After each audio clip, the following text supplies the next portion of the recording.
Hello, beautiful soul, and welcome to the Spiritual Hangout. I am your host, Leslie Demai. Be prepared to expand your mind and connect with your heart. Higher conscious conversations aim to guide you on your spiritual journey. I'm a big fan of today's guest. Her name is Haley Helveston. She is a sex and relationship coach who helps women connect to their sexuality and love their bodies. She is also the host of Your Guide to Love podcast and does a beautiful, seamless job of blending health, sexuality, and spirituality.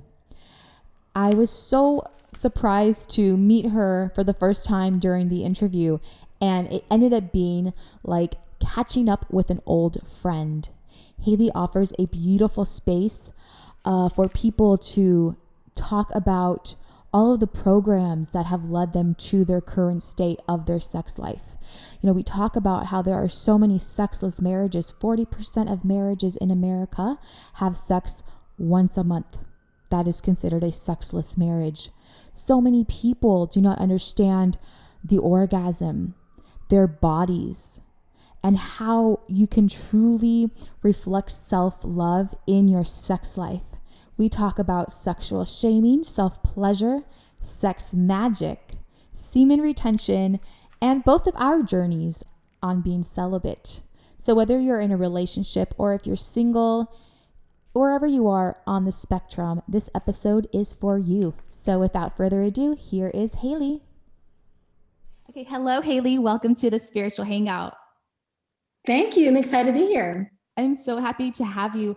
Right now, your message is more important than ever for our society. And I feel like everyone's evolving. But one of the last components with our personal development that isn't being talked about is sexual empowerment.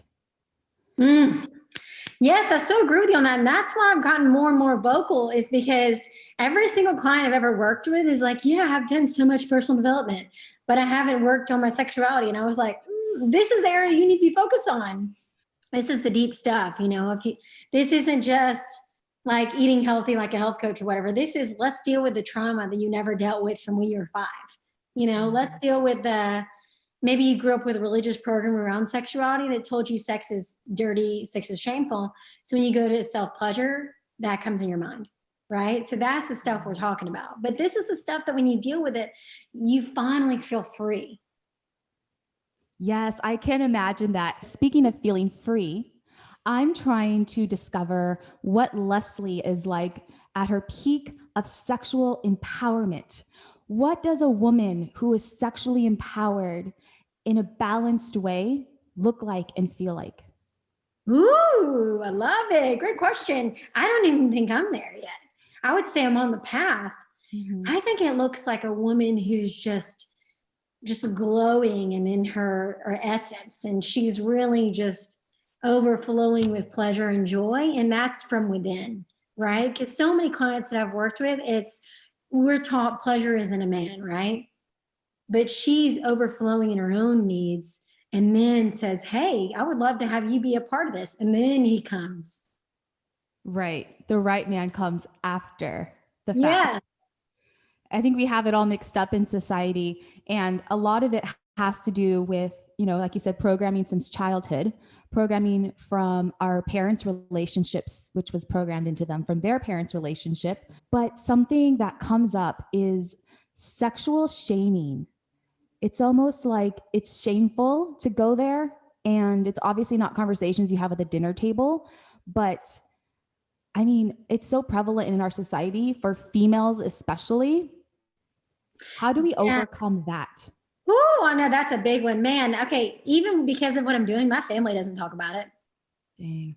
You know? And so I think that it's that shame piece. Okay. I talked to a client about this week because the shame thing, it's like shame on top of shame on top of shame, right? So say a woman can only have an orgasm with a vibrator and that's shameful. Then she has shame about the fact that maybe she wants to explore more sexually, but she can't communicate that with her partner, or maybe she fakes orgasm orgasms with him. And so like I've noticed it's like it just keeps piling up. And so the first step that I always do with clients is like letting it go, is having awareness and just talking about it, you know, and really just saying, hey, listen, I have a lot of shame around my sexuality. It starts with the conversation with yourself. Yes. Because we don't have that conversation, because I was in a long-term relationship, 8 years, right? 8.5 years. And looking back now, I had zero communication with my partner about my own sexuality, much less how I felt about our sexuality together. So how do we expect to, if there's zero communication in that department, how do we expect to evolve or blossom in that department? So yeah, that's the problem too, is like couples don't even talk about it. Even with our closest friends or family members, we don't really know. We don't tell people the truth, much less we're not even telling ourselves the truth. How do we begin for people who are in relationships to chisel away at that? Because I think that's one of the most important parts, is the communication. And so how, like, what kind of tips do you have for people to begin to go there? Yeah, that's such a great question. Because, you know, I forget, my everyday conversations are so different than what everybody's talking about. Because, you know, I don't know if you saw my post on this, but 40% of American couples are not having sex, which means that sexless is once a month. You know, and I have those guys followed me. They've DM'd me. I know who they are, you know. But the problem is several of them, I've wanted to work with them, but we get on the phone and the wife doesn't want to do anything, right? It gets so bad that she doesn't want to do anything. And so then you get in that place where it's been years. So to answer your question, how do people from the basic level, you just need to start talking about it, right? Like, I don't know how else to say it but that. Like, make it so normal that it's like, hey, can you pass the soda? Oh, okay. Like, hey, pass the water, pass the salt or whatever. Like, make it like just so chill and like no big deal, you know, because like the more we normalize conversations about sexuality, the more people can or want to, you know, explore it and then finally able to experience more pleasure. Totally. And that's why your message and your posts and your stories and everything that you're about is super, super important, because you're helping people become more comfortable with this dialogue. And coming from someone like yourself, just so like sweet. And I mean, you're just like the whole package, right? You're so approachable as well, because then you've had those, like, you've seen on movies, those sexual gurus. Oh, and, yeah. You know, again, that's societal roles there. That's media portraying a certain role. And so you are like the perfect person, I think, to start that dialogue and that conversation with. Oh, thank you. Yeah. And I've even had some great male clients that I feel like they love the fact that I'm non-judgmental, because I've been there, you know, like I was faking orgasms in college because I didn't know, you know, and all my friends were saying they were having great sexual experience. Now at the time, what's great in college? We don't know, you know, they're aligned too. Yeah. Like, so it's just so important to talk about it. Yeah, start talking about it.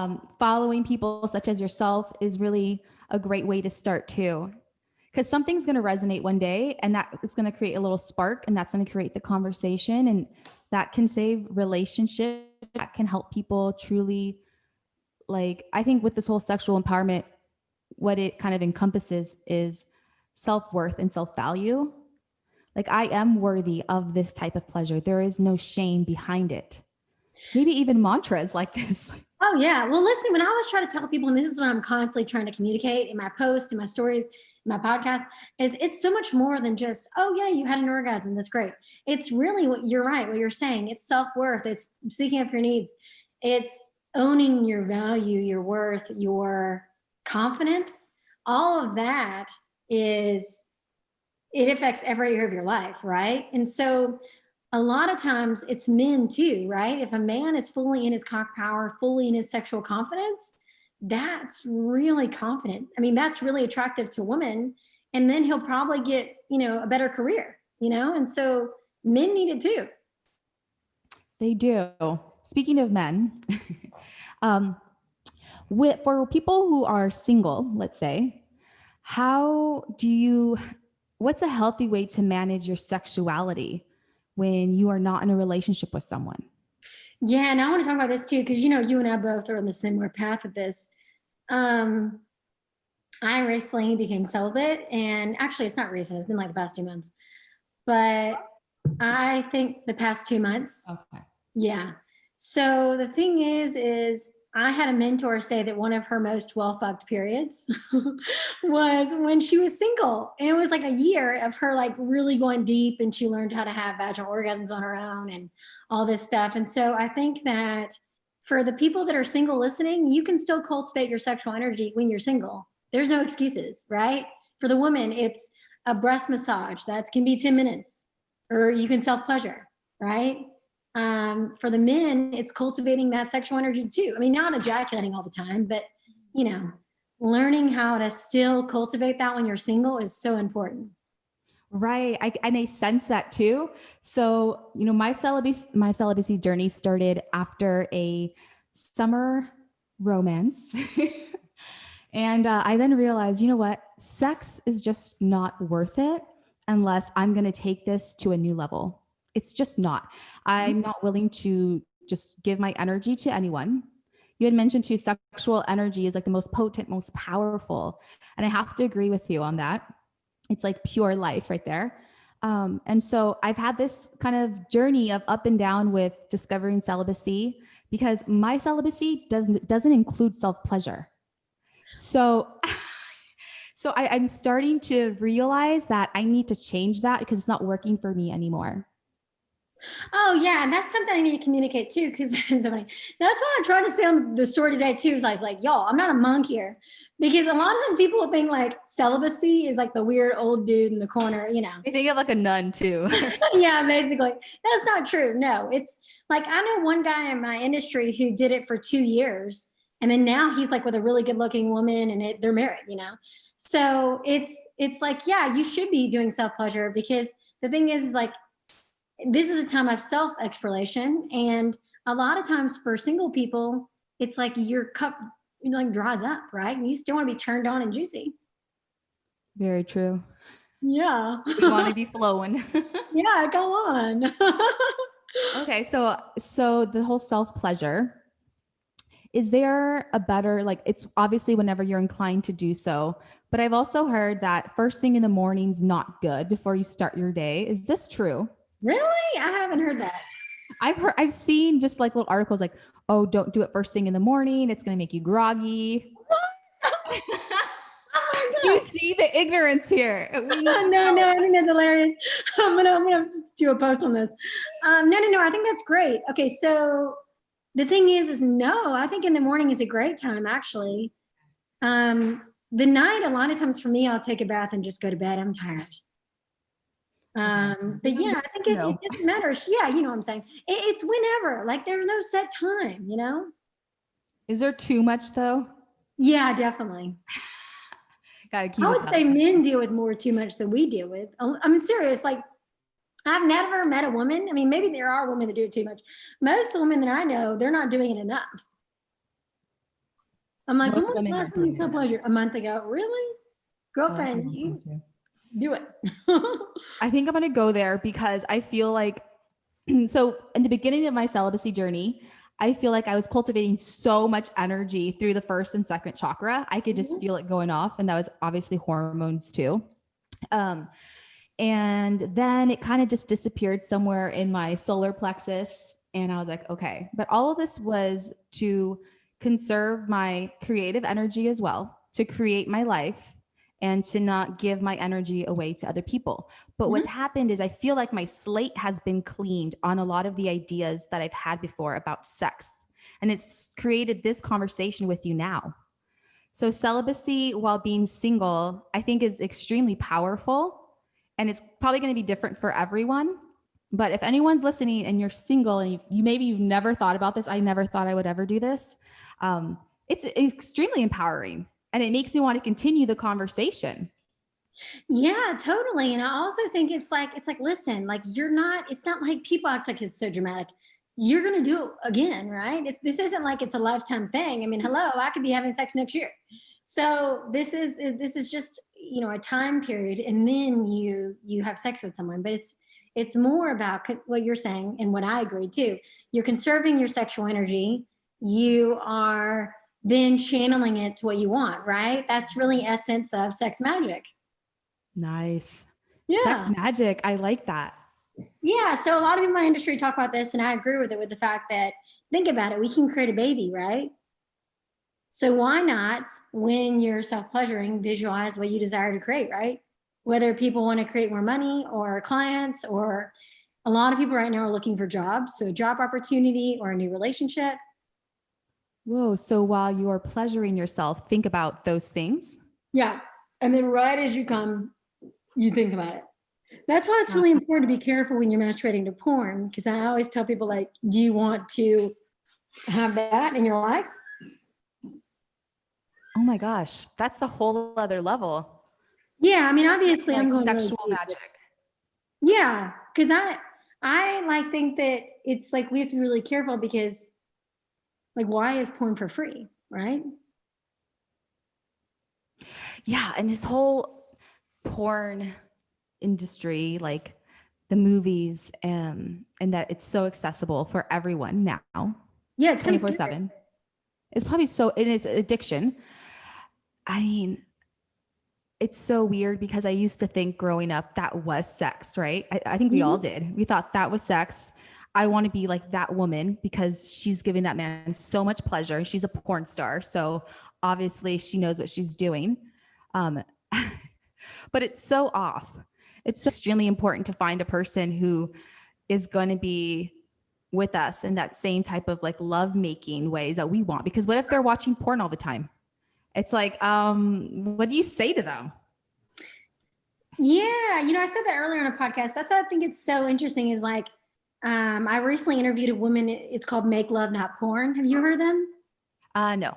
Okay, yeah. So basically, it's this platform. She refers to it similar as Facebook, where real people upload videos of themselves either masturbating or having sex. And so it's her own company. Like, it's literally she's trying to get people to watch that instead of Pornhub, because at least it's real people over here. Yeah. But in the sense of what you asked, in terms of if a woman's dating someone and he does watch a lot of porn, what does she say? Yeah. Like, what if his dialogue is like, you could just tell this person watches porn and they think that's going to turn you on? Yeah, I think it's so important to come at this person from a non-judgmental point of view, right? Mm-hmm. Hey, why don't we start to look at sexuality in a different way? I like that. Yeah, because the thing is, like, that's something that I've had to really work on too, because I used to get really annoyed with people about that, because I was like, can't you tell? That's not real. But the thing is like, yes, obviously people know it's not real, but they don't know what other type of sex there is, right? Exactly. Like, I didn't know I could have multiple G-spot orgasms, and until I did. Like back to back? Yeah. Oh my gosh. Yeah. Some of the men just, in the bedroom, don't put in the work. It becomes very much for me in my sex life, the whole spectacle was, okay, when is he going to come? Oh yeah. We place way too much importance on that. Leads up to. And then it's like, okay, I'm trying to too, but don't worry, I want you to, because you're important. You're the man. You're the one that has the fucking penis sticking out, And I'm just, that's horrible. I never want to be in that type of situation again. And that's why it takes someone that you're comfortable with and to have that dialogue with, to have sex. And that's why celibacy for single people is really important, because we have to cultivate our confidence and our understanding of what we want sex to be before we're just with someone else, because it just loses its magic when you're already in your 30s. Yeah, I agree with you on that. Listen, I feel the same way. And I also think too, it's like, put that aside. Are you spiritually and emotionally connected to the person, right? Mm-hmm. Can you go deep with them? I interviewed this guy earlier, him and I were laughing, like, I care about death. I don't care about what TV shows you're watching and what sports people, let's talk about like deep stuff together, and that's what, makes me feel connected to someone. Let's see, your podcast, I've listened to a few episodes and I love it. Can you talk to us a little bit about your podcast? Oh, cool. Which episode did you listen to? I listened a little bit to the one about, the woman you had who was an author of like 34 books, and she was talking about the different ways to. Orgasmic potential. That was great. She was amazing. Yeah, she was amazing, right? Yes. You need to listen to Semen is Liquid Gold. That's a good one. Okay. Everybody listening, listen to that episode. I don't know the number. What is that about? Okay, so basically it's me and a sex coach in Mexico, and we were both going back and forth about the fact that the problem is you're right about a lot of men nowadays in our society. Sorry, that's Levi. It's okay. A lot of men in our society only last 5 minutes in bed. 5 minutes? Yeah, we have a statistic, like we have a massive problem now. But the problem is when you're in that fight or flight response, that high dopamine, right? You just can't last. And so that lady in that podcast, her and I, it was such an interesting conversation where she really roots it back to circumcision. She's really against circumcision because it takes away the feeling. And so that's why guys. Oh, shit. Yeah, it's awful. I didn't know it took away the feeling. Mm-hmm. Oh, shit. Yeah, so she said it's kind of like clitoral mutilation because think about it for us.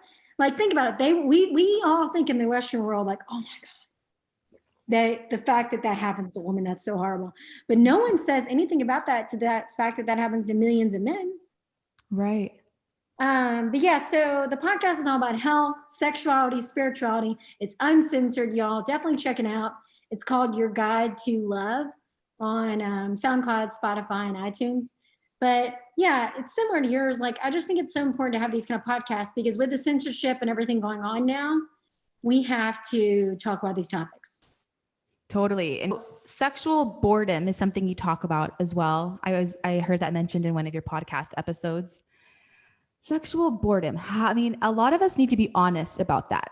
I think so many marriages and so many people are bored in the bedroom, not only because men don't last that long, but because I think we just don't understand what we want. Yeah, and so that all goes back to if you're not growing, you're dying. And so I love talking about this too, because I had a conversation with a woman who was sexually bored like 2 days ago. And I told her, I was like, listen, are you growing together? Like the couple. I was like, are y'all growing together emotionally? Like, are you growing together spiritually? Like, do you feel like you're evolving? And she was like, I don't know. We need to talk more. We need to grow more. I was like, maybe you should like read a spiritual book together or like do a workout class together, or like start going on dates again. Because that's the stuff that's going to contribute to you sexually. Because the sex is just the result or lack thereof. Yeah. That's a good point too. It's not just about what happens in the bedroom. Well, yeah, people stop going on date nights. I'm like, no wonder why you don't want to have sex with each other, because you don't date each other. You're just in your sweats all day. And then you're like, okay, let's go do it. I know, really. I'm like, wow, that's definitely no. I mean, it's sad, but true. That's just kind of the norm.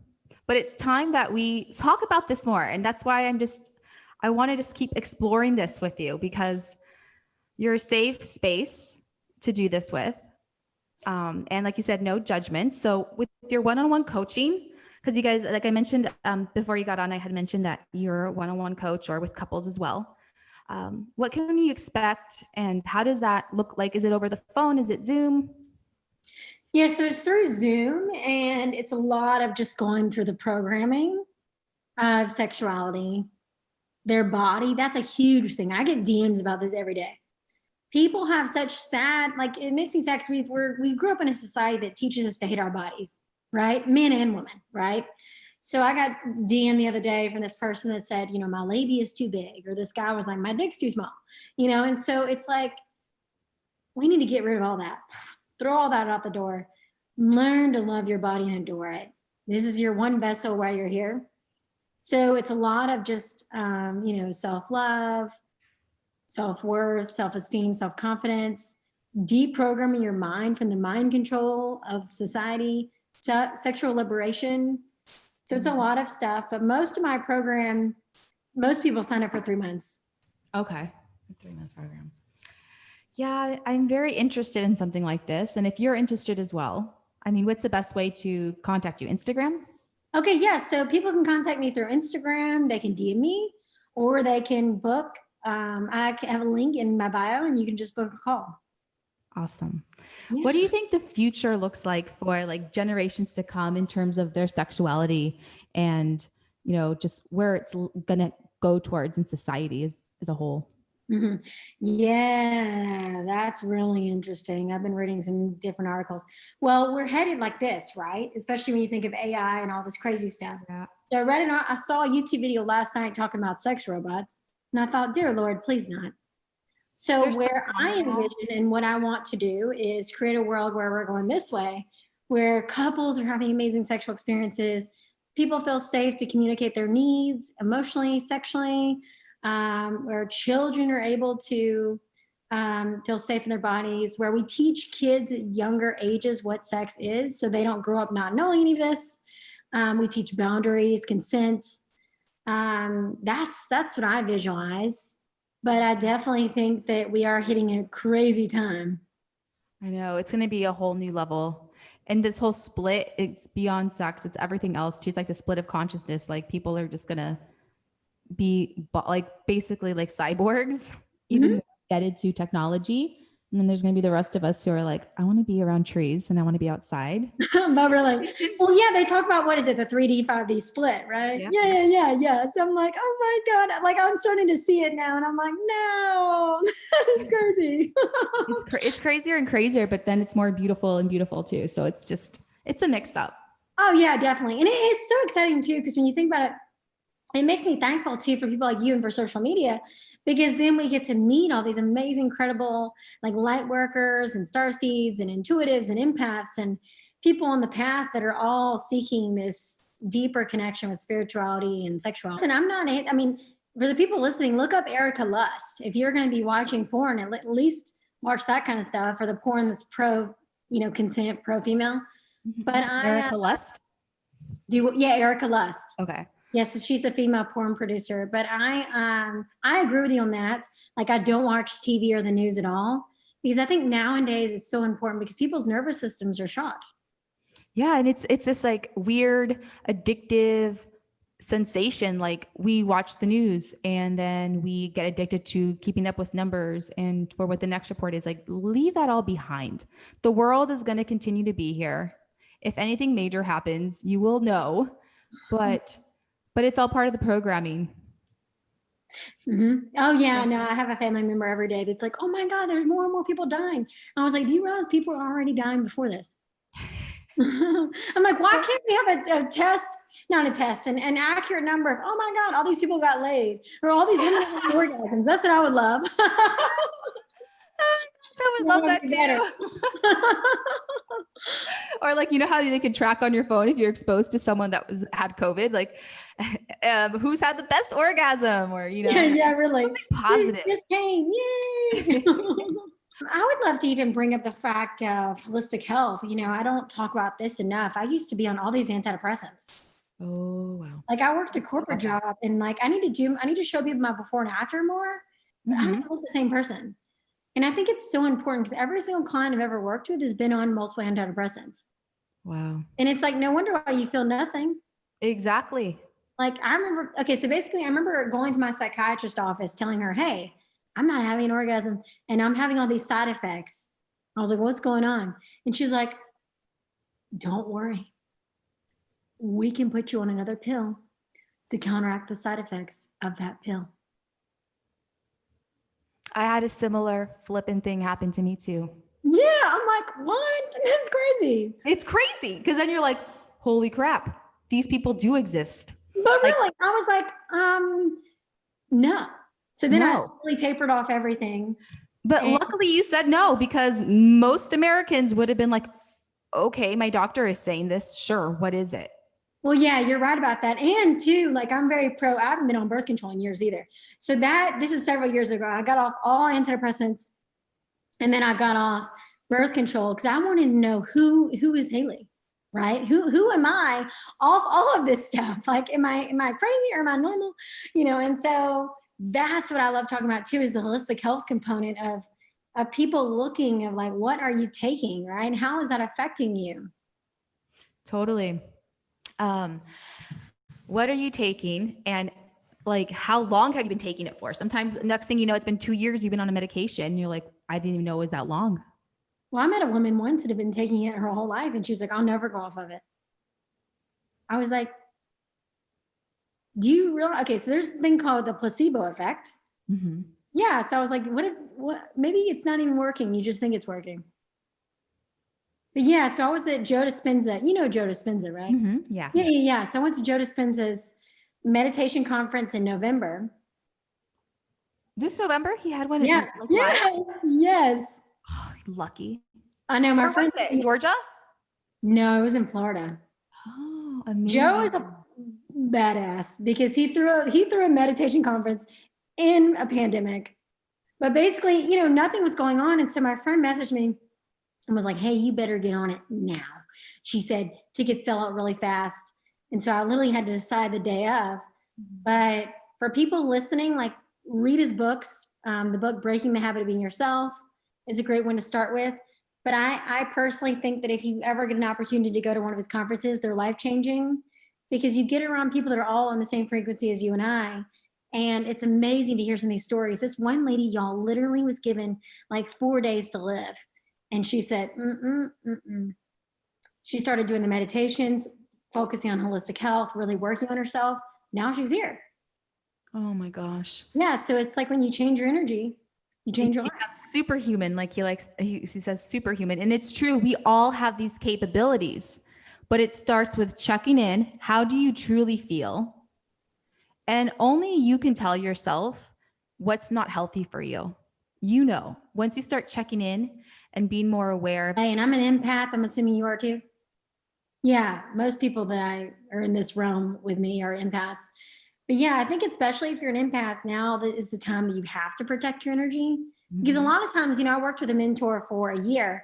And during that time was when I really tried to that's when I really learned like who I was. Because the thing is, a lot of times for empaths, you don't know what's you, right? Like a lot of your thoughts aren't even your thoughts.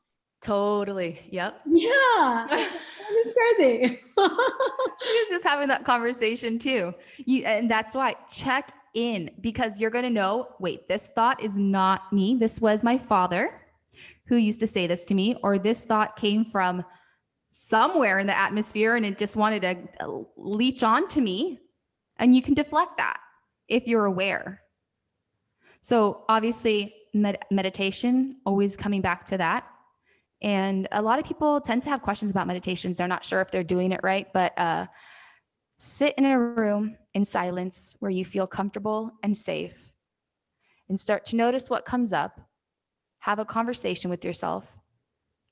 Ask yourself any question you may have, and you will get an answer. That's how our inner spirit works, is just giving ourselves that time and that space to have a conversation and a dialogue with ourselves, and then finally feel some stillness. And that's just how it works. But we have to check in. We have to check in as much as we can. Yes, I agree. Especially if you tune into your body too, because like I've used my body as a compass now, and it's so powerful and cool when you start doing that, because then you realize like, oh, like I'm in the wrong place. Oh, I need to leave this place. Or, oh, okay. I feel good. I feel calm and relaxed. This is great, right? Yeah. But for me, I always know I'm not doing the right thing or I'm not in the right place when I feel really anxious. I'll start to feel certain pain in my body or sensations. It's either going to be pressure around my chest up here, or it's going to be just my neck stiff, like neck stiffness. But I've realized what that was, and I never knew what it was. I just thought, oh, I have a stiff neck. That's just my neck. No, that's actually where I store my fear. And my upper chest is where I store emotional baggage from romantic relationships in the past. But the only reason I know this is because I asked myself that question, in silence, in that meditative state. So if you notice you get these weird sensations out of nowhere and you think maybe you know why, but you're not quite sure, have that conversation. Why do I feel this? Why do I feel that? And your body will speak to you. Yes. Yeah, definitely. Our bodies are that's what I always tell people. Your body too will tell you what's a yes or no sexually. I always go over this with people too. What's an authentic yes, authentic no? How? Because I had a woman tell me once, she said her vagina closed up. I said, yeah. It just contracted. Yeah, it was like, We're like, no. Oh my gosh. Yeah. It's not that if you like the guy, would just like open up. Yeah. So it is so true though, because when your body is ready to receive it, just like, but yeah, it's so powerful, our bodies. Okay, so question.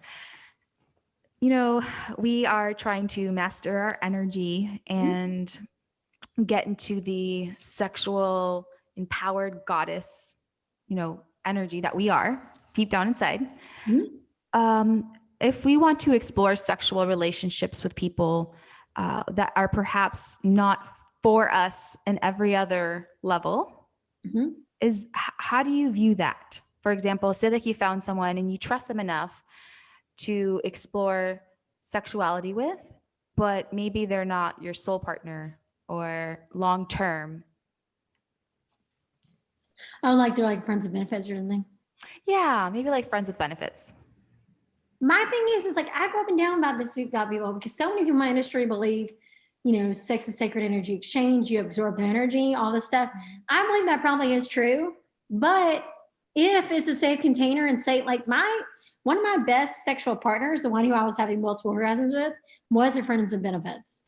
Oh, okay. Yeah, but the thing is like if it's something where it's a safe space for people, both people are consensual.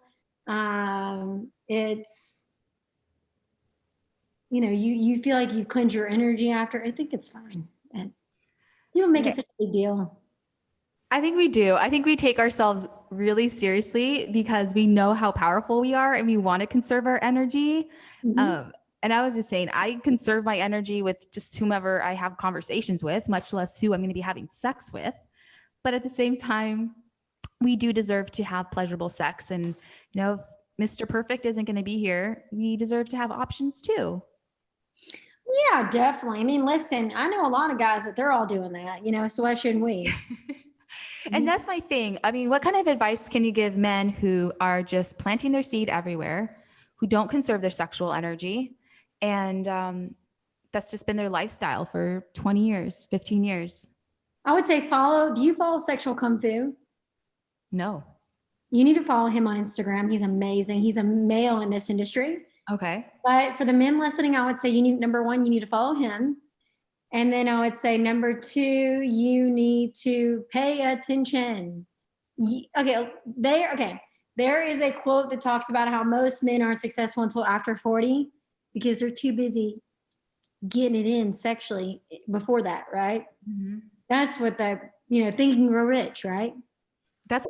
What men need to realize is like, that's why the semen is liquid gold. Like your semen is literally powerful. And so why not use it to create? And so for the men, it's like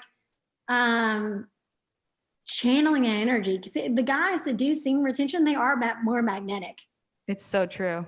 Yeah, like I've seen guys that do it. And I'm like, they're probably glowing. Yeah. That was one of the reasons why I went celibate, because I wanted to see whether people noticed my energy, like whether it was different. Yeah, I was told, oh, you're celibate now. You're going to be getting so many guys coming around. I haven't really.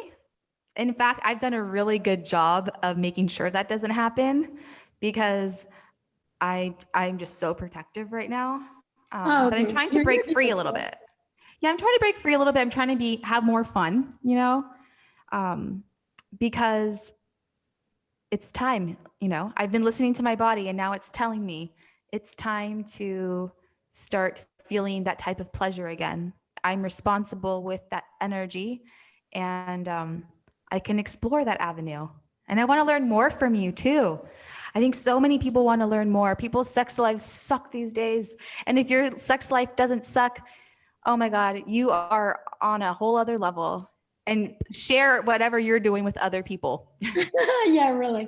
Yeah, I mean, I think most people isn't that good. And so, yeah, you're right. I think it's so important to do this work because think about it, like the more and more I've explored it, the more fun it gets. Because there's more to learn. There's always more to learn. Yeah, definitely. I mean, you think about Tantra and BDSM and like sacred sexuality. BDSM? Yeah, so BDSM, that realm I haven't explored as much, but I do have a few podcast episodes on it people want to check out. But I've interviewed people that are experts in it. But that is really interesting because from the people that I've talked to, they say it's like the most extreme high you get from it. What do you do? Or like, just like, you don't have to get super into it, but just like tap the surface. Okay, so you have to have a safe word. Like it's like this one lady told me it's like a paddle or like something like a whip. She named like all sorts of different things that were really intense, and I thought, oh, I don't know. Basically, this podcast episode, You're like, I don't know about that. I was like, that's intense. But basically, then she said that they have to have aftercare after because it's such an intense experience. Wait, like, they have to have what? Aftercare. Oh shit. I was like, shit, that's crazy. So that's some rough stuff. Yeah, so I think people need to be, that's when I always like, that's why I don't really talk about that at all, to be honest with you, because that's like here. When the average person, most people in society are here. We're just trying to have orgasms and reach multiple orgasms and I agree. Like the average woman just wants multiple orgasms and a great sexual experience and maybe like to wear lingerie and just feel really confident. I think a lot of women, and this is what I talk about a lot with the clients I work with, it's like, it's that, but it's not even that. It's the fact that they don't, like I have a client that I worked with that gained weight and she's like, oh, I just don't feel like having sex. I gained weight. And I was like, okay, well, let's put sex over here. Right now, you need to focus on making yourself confident. What do you need to do, right? Whether it's going to the gym, affirmations, breast massage, working out, eating healthy, whatever it is, that's the stuff people need to focus on because that leads to better sexual experiences. Totally. Yeah. I think that's the most, probably like most common issue for a lot of women is starting with their self-confidence. Yeah. I mean, listen, the 3 S's is what I call them: self-love, self-esteem, self-confidence. Yeah. Really 4, self-worth too. Yeah. Yeah, totally. See, it starts with always, no matter what it is. Yep. Yeah, totally. And listen, I mean, the more you get tapped into those 4, every area of your life improves, you know? Totally. Everything. You're going to look better, feel better, be a better lover, receive better love. We're all worthy of all of these things. What type of exercises do you do to make sure you're, checking into all those areas in your life on a daily basis? I like looking in the mirror naked and telling my body I love my body. I love that. You're amazing. And then I look in the mirror and be like, I love you, Haley. Sometimes I do that because I think that we don't tell ourselves we love ourselves a lot enough, Yeah. Or we don't hug ourselves, or you know what I mean? Like, we don't or even like I've worked with people where I literally get them a mirror and I'm like, you need to look down there and tell her she's beautiful. Because right now you're currently saying down there and you're not even giving like your yoni a proper like a greeting, And so it's so important to like own all of our body, right? Because that's where the dissociation comes in. Yeah. And that's when like hearing these conversations becomes so epic in our lives, because I'm going to tell my vagina I love it after this. Yeah, you should. Like I'm going to start having these new mantras in my life. Yeah, because I can't, that's the thing, like I can't wait till my friends start having kids and I have kids one day. Because like I'm gonna tell my daughter, hey, that's your yoni, let's talk about it. That's I want you to have a healthy relationship with your body. I want you to look in the mirror and be like, I love my body. Because that's why so many women are getting their breast implants removed. Are they?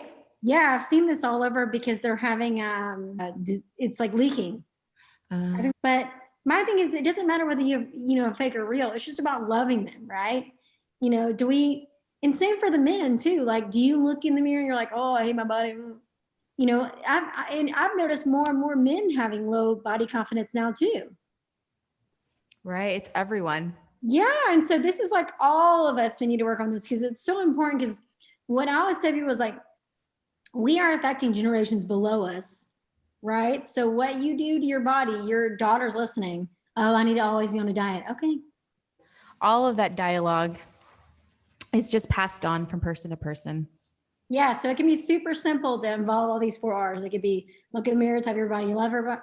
You tell your body you love her. You do the daily breast massage, just like simple things, right? It doesn't have to be hard.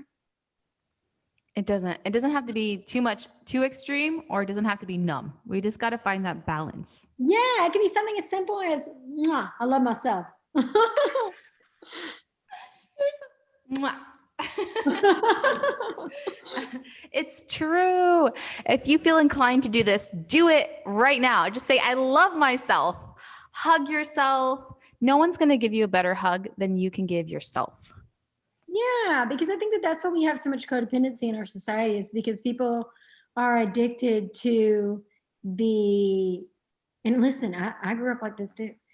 He's going to fulfill all my needs, right? Oh my gosh. Yes, I just because stopped thinking that. yeah, I want that. I'm still fantasize about, that's so BS though, because you want to come with your cup overflowing, then be with the person, because it's so detrimental for both people, right? Like I remember I dated a guy once who was super needy in my early 20s, and it was like, It's too much. And you can tell right away, ladies, you can tell when a guy's a little bit too eager to start a relationship. And that's a red flag for me, because that's showing me that he's obviously needing something, because he's lacking something. I mean, so that is a big indicator. But also it's really hard to decipher whether or not you're codependent when you're in already a codependent situation. yeah, so read the book. Such denial. We get trapped also due to like just what we've been programmed to do, to be too nice, like the people pleaser. Mhm. Yeah. And that really affects your sex life. And listen, I mean, that's why, I think you reposted this post. Yeah, that's why I said fuck being the nice girl. But it's the same thing with guys too, though. But for women, it's all of us.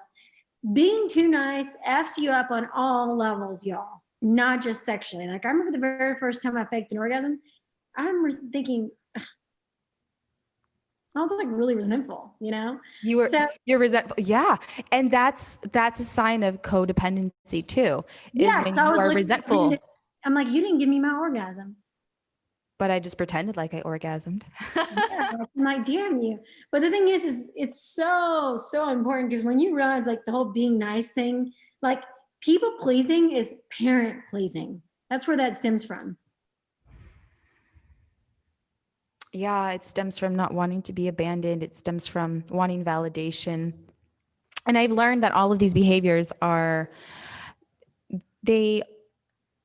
we suck energy out of people when we do that too, because we're expecting that validation from them. So it's like, oh my God, here you go. Okay, now give me back what I need, So we got to be careful of this people pleasing. It doesn't mean that we're holier than thou. It means that we actually have low self-esteem, and we're searching and seeking validation and love through being the kindest person we can be and not putting ourselves first. So for me, realizing that putting myself second or last is the unhealthiest thing I can do for myself and the other person too. Yeah, totally. It's just so important. I mean, the older I get, because I'm a recovering people pleaser too. So I think it's like the older you realize, like, life is too short to do that. It is. It's time to be like who we were meant to be and who we're becoming. Mm-hmm. Yeah, what you came here to do. If you're a people pleaser, ask yourself why. It's not a fun act to keep up, and it's very draining. Mm-hmm. So self-love, self-pleasure, discovering your body, discovering your needs. These are all things that you help people with. And one-on-one coaching is available if you have a partner, if you're feeling lost with your sexuality, if you want to feel empowered and feel good in your skin, reach out to Haley. And I thank you for your time. And I can't wait to keep following you on your journey. And you're just helping a lot of people. Thank you so much. Okay, I'll talk to you later. Bye, guys. Thank you so much. To learn more about Haley, check her out on Instagram at haley.helveston. Also, don't forget to catch her podcast, Your Guide to Love, available on iTunes, Spotify, and Android platforms as well. If you're not part of the Spiritual Hangout community, join me on Instagram at Leslie Damai, LeSlydamai. I'm on TikTok, Facebook, YouTube, And also this episode is going to be available for you to watch on YouTube. I also have tutorials on there. So I really hope you guys connect and join the community. All of the links will be down below. Until next time, I'm sending you infinite love and gratitude.